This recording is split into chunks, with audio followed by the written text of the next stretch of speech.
ज्या विद्यार्थ्यांनी option form भरलेला आहे म्हणजे कॉलेजचे नाव ॲड केलेले असेल तर तुम्ही 1 नंबरला कोणते कॉलेज ॲड केलेले आहे, कारण की तुमच्यासाठी अतिशय महत्त्वाची अपडेट आहे। ज्या विद्यार्थ्यांना 1 नंबरचं तुम्ही जर कॉलेज ॲड केलेलं असेल, ते कोणतेही कॉलेज असेल, त्या कॉलेजमध्ये जर तुम्हाला नंबर लागला म्हणजे तुम्ही फॉर एक्झाम्पल 1 नंबर आपण जसा सिक्वेन्स दिलेला आहे 1 नंबर 2 नंबर 3 नंबर 4 नंबर या प्रकारे 10 पर्यंत तुम्ही सिक्वेन्स देऊ शकलेले आहात। जे 1 नंबरचं जर कॉलेज मिळालं तर तुम्हाला प्रवेश हा घेणे कंपल्सरी असणार आहे। 11th admission 2026-27। तर या व्हिडिओमध्ये आपण बघणार आहे की जे तुम्ही ऑप्शन फॉर्म भरलेले आहे म्हणजे कॉलेजचे नाव ॲड केलेले आहे, तर त्या संदर्भात जे नियम 11th ॲडमिशननी लावलेले आहे ते नियम विद्यार्थ्यांनी समजून घेणं गरजेचं आहे। नाही तर तुम्ही पुढील सर्व राऊंडसाठी रिस्ट्रिक्ट केले जाणार म्हणजे बाद केले जाऊ शकता, कारण की यामध्ये जे नियमित फेरी आहे त्यांचे जे रूल आहे हे खूप स्ट्रिक्ट आहे, हे विद्यार्थ्यांनी समजून घ्या। तर बघू शकता नियमित फेऱ्यांसाठीचे नियम। प्रत्येक फेरीसाठी ऑनलाईन पसंती नोंदविणे म्हणजे भाग 2 तुम्हाला भरणं हे गरजेचं असणार आहे। समजा एखाद्या विद्यार्थ्याचा जर पहिल्या राऊंडमध्ये नंबर लागला नाही, तो विद्यार्थी दुसरा राऊंड भरत असेल तर त्याला कॉलेजचे नाव भरणे हे कंपल्सरी असणार आहे। त्यानंतर बघा प्रत्येक फेरीपूर्वी तुम्हाला ॲडमिशन घ्यायची की नाही घ्यायची म्हणजे तुमची संमती देणं हे गरजेचं राहणार आहे। आणि सर्वात इम्पॉर्टंट म्हणजे की ज्या विद्यार्थ्यांनी ऑप्शन फॉर्म भरलेला आहे क्लिअर, त्यामध्ये 11 नंबरचा पॉईंट काय म्हणते बघा, पहिला पसंतीक्रम दिलेल्या उच्च माध्यमिक विद्यालयात विद्यार्थ्यास प्रवेश मिळाला असल्यास सदर उच्च माध्यमिक विद्यालयात निर्धारित कालावधीत विद्यार्थ्याने प्रवेश घेणे बंधनकारक असेल। बंधनकारक म्हणजे कंपल्सरी। त्यामुळे आपण भरलेला आपला ऑप्शन फॉर्म चेक करा, तुम्ही कोणते कॉलेज टाकलेले आहे चेक करा आणि त्यामध्ये 1 नंबरला जे कॉलेज तुम्ही ॲड केलेलं असेल ते कॉलेजमध्ये बघा। जर त्या कॉलेजमध्ये तुमचा नंबर लागला तर तुम्हाला ॲडमिशन घ्यावीच लागेल, नाही तर पुढील ज्या नियमित फेरी असणार आहे त्यामध्ये तुम्हाला फॉर्म भरता येणार नाही। तुमच्यासाठी जे 11th ॲडमिशनचं पोर्टल लॉक होऊन जाणार। आता अजून समोर सांगतो बघा, तुम्ही पहिला पसंतीक्रम मिळालेल्या विद्यार्थ्यांची नावे यापुढील सर्व नियमित फेरींसाठी प्रतिबंधित रिस्ट्रिक्ट करण्यात येतील प्रवेश घेतला नाही तरी। क्लिअर?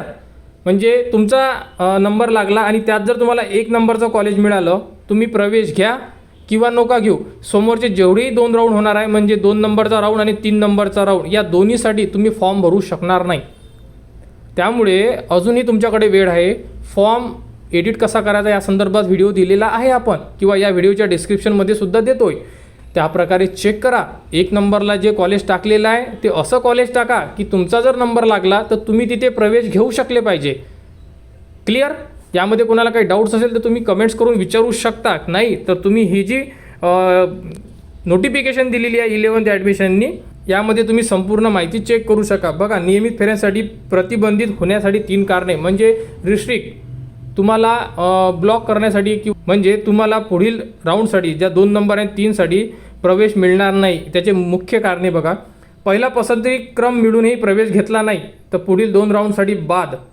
विद्यार्थ्याने घेतलेला प्रवेश रद्द केला, पुढील राऊंडसाठी बाद।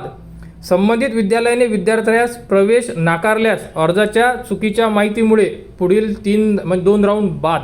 या 3 पॉईंटसाठी तुम्ही पुढील 2 राऊंड खेळू शकणार नाही। क्लिअर? त्यामुळे फॉर्म भरताना तुम्ही जर चुका झालेल्या असेल तर दुरुस्ती करा।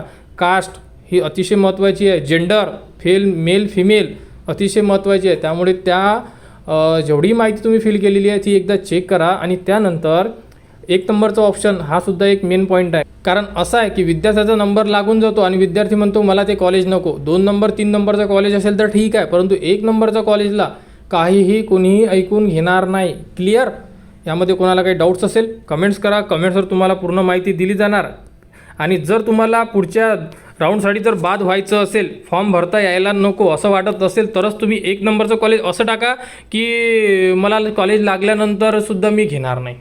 असं जर करत असाल तर तुम्ही पुढील 2 राऊंड ट्राय करू शकत नाही, म्हणजे तुम्हाला राऊंड ट्राय करावा लागेल 4 नंबरचा आणि तो ओपन टू ऑल असणार आहे, ज्यामध्ये संपूर्ण विद्यार्थी ओपन कास्टमधून प्रवेश घेणार आहे। ठीक आहे? तर पहिल्या नंबरचा ऑप्शन हे विद्यार्थ्यांनी लक्षात ठेवा, व्यवस्थित टाका, नंबर लागल्यानंतर प्रवेश घेऊ शकले पाहिजे।